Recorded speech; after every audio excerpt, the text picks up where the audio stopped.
All right, we'll have Coach Wommack make his opening statement, then we'll go ahead and take questions. Coach, whenever you're ready. Okay, looking back on the game on Saturday, certainly proud of the effort of our players, a sense of urgency to lock your jaw and handle adversity. I thought we did that well. We faced some early adversity in the game, a couple explosive plays that we gave up, and I thought our players just stayed very locked in.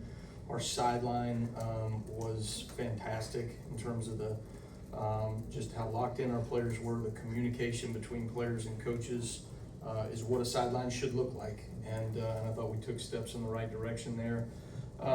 We said we wanted to handle their perimeter game. That was something that they had done a really good job of. I think, we talked them in and out of a lot of different things off the perimeter, just with pre-snap alignments. So for the most part, we did a pretty good job there. But one of the things that we had to say, what we talked about as a key to victory was when the ball declares, we've got to take the air out of the ball. And I thought on the interior run fits, for the most part, we did that. But the ball rolled off the edge and created, 6 explosive plays for 171 yards. Outside of that, we had 26 rushes for 55 yards. So they averaged 2.1 yards per carry in those 26 plays. But those 6 rushes that the ball got outside on us, and we didn't take the air out of the ball and gave really good athletes space to make a play, we didn't finish, and that is unacceptable, and we got to get those things fixed. In the SEC, you have to answer for the things that you put on tape, and we certainly are going to have to answer for those things. And then our last key to victory was we had to get the ball back for our offense, and certainly, tremendous job with our offense and the way they're moving the ball and what Ty is doing right now with the ball and executing. And so we got to get the ball back for them. And so we were able to do that predominantly on third downs. We were able to create a fourth down stop, and we were also able to create a takeaway where we got the ball down in the red zone. So some really good things in that regard. This is a very, very tough league that you have to show up for every single week. We have a tremendous opponent in Vanderbilt. The things that you put on tape, you're going to have to go answer for as the season goes on. And there's been some good things we put on tape, but there's been some things that we're going to have to go respond to, and things that we're going to have to show we do a better job. We let a fake reverse the other night affect us. That was something that we had worked extensively in practice, and had 2 guys that didn't do the right thing. And so those are the things that we've got to show that we're more consistent in the way that we take our practice to execution on game day. So looking ahead to Vanderbilt, I think this is a fantastic football team. I think they're playing highly efficient right now on offense. I think they have a great identity in terms of how they play team football. Diego Pavia is an exceptional football player. I think he has gone from being a really good playmaker to an elite quarterback. And I think, until you turn on the tape, you don't realize how much improvement you have seen from him from last year to this year. And it's really exceptional. I mean, the work that he's put in, the work their coaching staff has put in to make him an elite quarterback relevant to the SEC stage is impressive. He's completing almost 75% of his passes. They've created 53 explosive plays on offense through 5 games, which is exceptional. And he's also their leading rusher. They've got some dynamic threats. Their receivers are going up and making plays on the ball. Their tight end is very dynamic. Eli Stowers, who's their leading receiver right now. And so just highly efficient on offense and the way they're operating. They've got a ton of confidence, and this will be a tremendous challenge for us defensively. So we're excited for the opportunity and ready for the week of work. Thanks, Coach. Let's start with Charlie, far right. Yeah, Coach, just what do you think of the way that Yonze Pierre and Justin Hill played at Wolf on Saturday, and how big is that depth going to be with both Quay and Jamarian now? Well, I think, very proud of Yonze Pierre and Justin Hill. I mean, it's a lot to ask for a true freshman to come in and compete, especially in a road SEC game where, he had been getting a lot of reps in practice, but certainly we didn't anticipate him playing, whatever it was, 23, 24 snaps in the game. And he did a really good job there of going in, was very physical at the point of attack, made some huge block destruction plays on their tight ends, who I think Georgia has a very good receiving or tight end core. And so pleased with him, pleased with Yanze Pierre. Yanze is, I've talked about him in the offseason. He just keeps getting better and better. His ability to affect the run game, to generate some pass rush for us has shown up so far this season. But we're gonna have to be creative in the way that we develop other people in certain packages to make sure that we have enough depth, and that's really the name of the game, right? Is how do you each week handle your personnel to be able to create as much depth as you can for the next week's opponent. And certainly when you lose two experienced players like we did, that's a challenge. Let's go to Chase on the left side. Last year when Vanderbilt had running success in Nashville, you said a big reason was eye discipline, players on the front just not looking at the right things. Given that, is that eye discipline a big emphasis in practice this week? Well, it is, but it hasn't stopped being a point of emphasis all last season. I thought we improved last season as the year went on in terms of our eye discipline, particularly in the quarterback read game, right? So when you look at option style football, right, there's a sequence of reads that go on from the quarterback position that he's looking from this position to that position, and if your eyes and feet aren't in the right place, right, now all of a sudden the rest of the play breaks down. And so that's something that I think we have improved in certain areas, but you look at the game last year, you look at some of the things that we had some issues with that. Really more, it was less eye discipline against Florida State. It was more gap continuity, guys jumping out of gap at the last second, thinking that the ball's going to commit outside, and all of a sudden we jump out and the ball goes inside. So it was probably more gap continuity against Florida State than it was eye discipline, but that will be a huge emphasis for us in terms of what we've got to do. If you go look back at last season, even given the explosive plays that we gave up some in the run game, we gave up 3 yards per carry overall, which obviously if you do that through the season, right, that's good rushing defense. But we cannot allow 4, 5, 6 explosive plays to dictate how the rushing game went, which is exactly what happened in Georgia the other night. If you look at those 6 explosive plays that we gave up. Let's go to Nick, front right. Yeah, 2 if I can.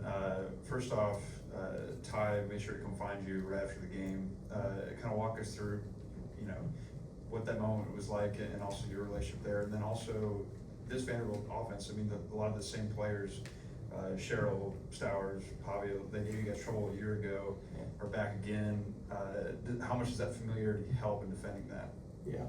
I've known Ty, since he was, 6 years old. And so certainly,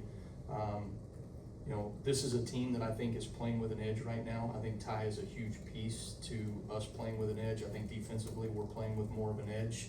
And so when you go do the things and put the things on tape against Florida State and then have to go answer the bell like we have the last few weeks and then get a road win on the SEC, it was a good moment, a special moment between him and I. And he's a fighter and a leader for our football team, and one that I just wanted to let him know that I recognize and appreciate all the work that he's put in to give us a chance to go respond and win on the road. And so that part was those are good. Those are special moments, and you appreciate those things. From when you look at this team, you've got a lot of similar players to what we saw a year ago. I think they have evolved. I think we have evolved significantly from where we were. Fundamentally, schematically, we're different from where we were at the beginning of last season, because I think good teams adjust to their personnel. And I think we have adjusted to our personnel and what we have defensively. They have done a great job of adjusting to their personnel and developing their personnel. They are a very different offense than what we saw from them a year ago because of the things that Diego is doing in the passing game in particular. And so it's impressive how much he has improved as an overall quarterback. Let's go to Alex, back in the middle. Edric Hill got probably a little more run than expected with James going out. What did you see from his game and how's he come along? Edric played physical. He played hard in the game, which I think really think has been a marker of all of our guys. You know, we played timid and on our heels in week 1, and I think we have, to this point, we have identified that and kind of rectified that a little bit in terms of the effort that we're playing with, but particularly when you're an interior D lineman, it's natural when the ball's on the perimeter or thrown downfield not to naturally burst to the ball, and I think Edric's doing a really good job with that, along with a bunch of our interior defensive linemen.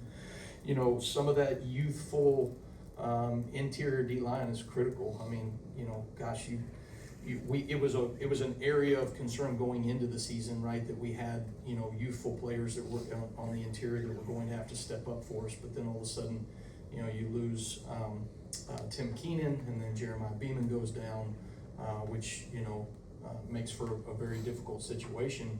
And I think those guys have really done a good job of straining in the week of practice to prepare themselves to give an opportunity on game day. And I think, you know, Edric played well the other night. Let's go to the front left column. Hey, who would you say has improved the most as a pass rusher over the past few weeks, and kind of what, I guess, schematically or at the line of scrimmage specifically, I guess, gives reason to improve? Yeah. I think, you know, Jan Pierre has consistently gotten better as a pass rusher, and that's one area that we need. Where I'm excited about, you know, some of the things that he gives us from a pass rush standpoint. I think LT Overton, from where he was a year ago in generating, you know, quarterback hurries to being able to finish in the backfield, not only on the quarterback, but he's also finished in the backfield on a number of run plays as well. And so those are areas that I think that we are improving as a defense. I've got to continue to find creative ways to generate pass rush. I thought we were able to do that at a much higher level the last few weeks, and certainly last week against Georgia, we were able to affect the quarterback and thus get off the field on 3rd down. And so, you know, those are going to be critical things for us moving forward. Let's go to Katie in the second row. You know, the other guy that I'll take is Deontay Lawson is doing a really good job as a pass rusher. We're doing some things with him that we did with Jahad Campbell a year ago, and he's generating some pass rush. So give D-Law a little love there. Yeah, Katie. Similar to Nick's question, with some of the personnel being the same for y'all on defense and them on offense, is there kind of a pride factor or bench factor with the defense after what happened last year that, or is that something you don't want them to focus on? Well, I think if you have pride in the way you play defensively, this is a very, very good SEC opponent. And certainly I think you're always gonna be aware of what the team did last year against you and how that matches up. They're a new offense, they're a new football team, and we're a new defense, we're a different defense. There's gonna be certain carryover. I would imagine, you know, we took a punch on the road in week 1, and I think that we've got an edge to our football team right now in the way that we're preparing and the way we're playing. My job as the coordinator is to keep us on that edge as a defense, and I think that's the way that we're gonna play on Saturday. All right, let's finish up with Travion, far back. Alabama played 44 players on offense and defense and 44 freshman players. Can you just talk about the trust that you're able to have in those players as they step up in those moments and fill in through, whether it be injury or just fill in general? Yeah, you just mean, yeah, we're playing a number of players from a defensive standpoint. You know, some of that, right, you know, are situations where, you know, barring injury, a guy has to step up in his role, and that's something that, you know, credit to our coaching staff for getting some younger players ready to go play in those moments. You know, I think we do have a number of players. There's not a guy on our defense that's playing perfect right now. Everybody is making mistakes. Everybody has things that they need to fix and improve upon. But I told our guys, good teams improve, and that can be for older players like Tim Keenan and Deontay Lawson. That can be for younger players like Justin Hill that just had more snaps than he probably anticipated playing in Athens. But good teams improve, and if we will have a sense of urgency to improve, and you show those things in the week of practice, you get to participate on game day. And I think that we've got a number of younger players that are doing that. Some guys on our two deep that belong on the field and have earned reps for game day. But to me, this will all come down to, as we navigate through SEC play, who improves the things that you put on tape from week 1, 2, 3, 4, and whatever this is right now, 5 for us, but 6 overall, versus the teams that don't improve and fix the things that they need to. And so I think we're taking steps in the right direction right now, but that will be the key to success. All right, thank you, Coach. All right, thanks, guys. Roll time.